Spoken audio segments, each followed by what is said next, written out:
I'm a student. I love playing football. I study for long hours. I go to gym every day. I also make YouTube videos. I play guitar.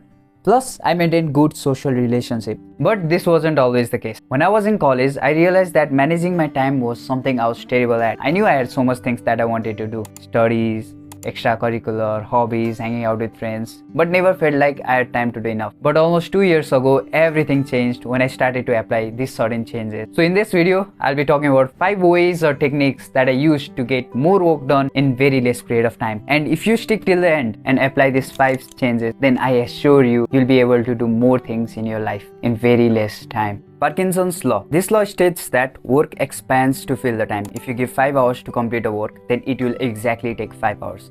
But if you give half the time or even minimum time, then the work gets completed in that time. The problem that we have is we give a task more time than what it actually requires, and we spend a lot of time to just complete that one work. So in a day, we'll only be able to complete one work. And we know this, we know we need to give minimum time to complete a work, but we still don't practice this in our day-to-day life. For me, if I give 5 hours to edit this video, or if I give whole day to film this video, then it will exactly take me whole day to film this video. And if I give 1 or 2 hours, which I normally do, to film this video, then the same work gets completed in 1 or 2 hours. It's just that when you give less time to complete a work, then there arises sense of urgency. But if I don't specify how much time am I going to give to film this video, then the procrastination will be more, there will be no sense of urgency, phone breaks will be more, and most of our time goes on staring at random things, thinking about random thoughts. Back in my mind, there will be always like, oh, I know I need to film this video and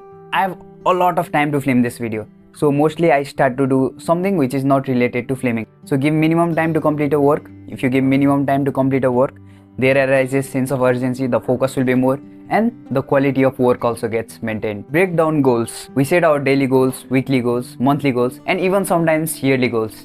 But we rarely break down that goals into small manageable chunks. Recently, a subscriber asked me how to avoid procrastination, and the best way to avoid procrastination is to break down your goals into small manageable chunks. See, when you have a large goals and if you don't break down that goals into small manageable chunks, then you know that goal is there, you know that to-do list is always there, but you'll not take action in it. So make your action-oriented goals, because once you have action-oriented goals, then you know exactly what you need to do today. Don't give your daily goals like, I want to read books, I want to complete this task. Don't just write, I want to read books. Specify it. Okay, which book I want to read?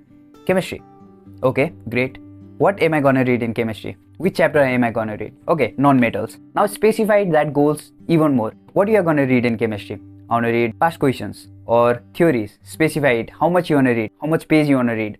From what time to what time you want to read. Break down your goals into small manageable chunks, because you'll know exactly what you need to do. When I don't break down my goals into small manageable chunks, then most of the time I procrastinate. Yeah, I sit in a desk to do that work. I sit in a desk to read books, but mostly I won't do that thing. If you break down your goals, then you know exactly what you need to do today, so that you don't waste a lot of your time just figuring out what you need to do. 80-20 rule. If you have followed this channel for quite a long, then you know exactly what 80-20 rule is. But if not, then it's called Pareto principle or 80-20 rule. So it just states that 80% of the results come from 20% of the work or 20% of the efforts.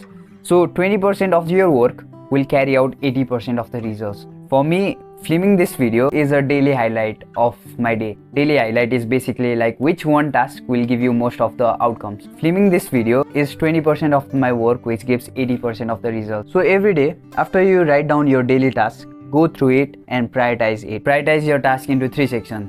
I must do, I want to do, I may do. Create a daily highlight, the most important task that you need to complete today, and start to work on it. And focusing more on 20% of the work, which will give you 80% of the results, will not only save a lot of your time, but will also make you much more efficient. And the remaining time, you can utilize that time in some important tasks. But the simple key is to understand which 20% of the work will give you 80% of the results, and double down in it. There's no doubt that nowadays I live my entire day through calendar. If something is not in my calendar, then I'm not doing that. And usually to stay focused, I use these 2 techniques, Pomodoro technique and time blocking.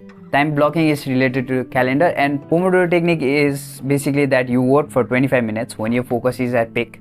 At that time you work, and as soon as your focus starts to get loose, you take rest for 5 minutes or you take 5-minute gap.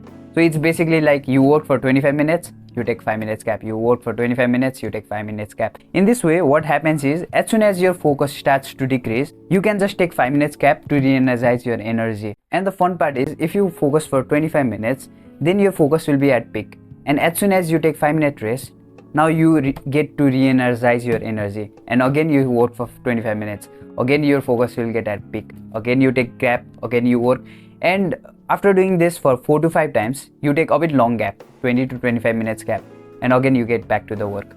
And in that way, every time, whatever you'll read or whatever tasks you'll do, you'll be much more efficient. Plus, it will increase your focus because you only focused for 25 minutes and there will be sense of urgency to complete the task. And next is time blocking. This is what Elon Musk use all the time, but I don't usually use it because I know that the more time I spend on making my calendar, the less productive I become and everything goes from here to there. But one thing that I do in my day is I create daily highlight. This one thing if I did today will give me most of the outcome. So I create my daily highlight, and for that daily highlight I block a time in my calendar. Usually or mostly my daily highlight will be to film this video. So I create a block of time in my calendar. From this time to this time I'm going to film that video, and between that time I only and solely focus on creating content or filming this video. No other task can take that time. And if you have a block of time fixed in your calendar, then you know exactly what your priorities are at the moment, and you only focus on completing that task. Your mind does not run over different things. So use Pomodoro technique to increase your focus in given interval of time. You work for 25 minutes interval and you take 5 minutes gap.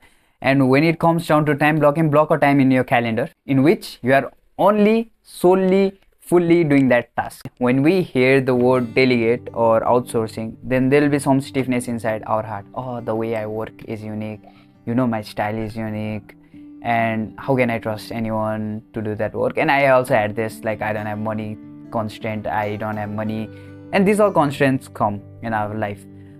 But what I realize is outsourcing time consuming task, just like editing, will free up a lot of your time, because time is something which will never come back, right? It's the most valuable thing in the earth. Even a single minute counts a lot. And when you outsource your time consuming tasks, then you'll have so much free time to do other things, other important tasks, just like family time or doing other important tasks.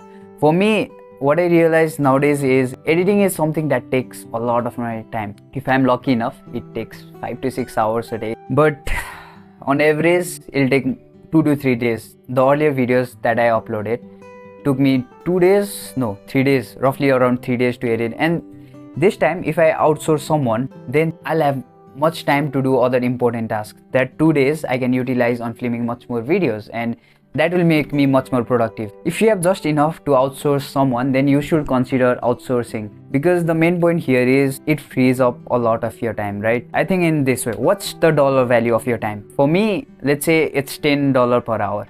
So if I can outsource someone less than $10, roughly around $5 to $6, I will definitely do that, because I don't need to bear with all those stress, like I am not uploading videos on time, this editing is very hard, it is taking me a lot of days to edit single video. So I don't want all those stress. And paying someone $5 to $6 who is in Nepal, India or Philippines, it's huge amount for them. Yeah, if you are in US, then $5 to $6 is nothing.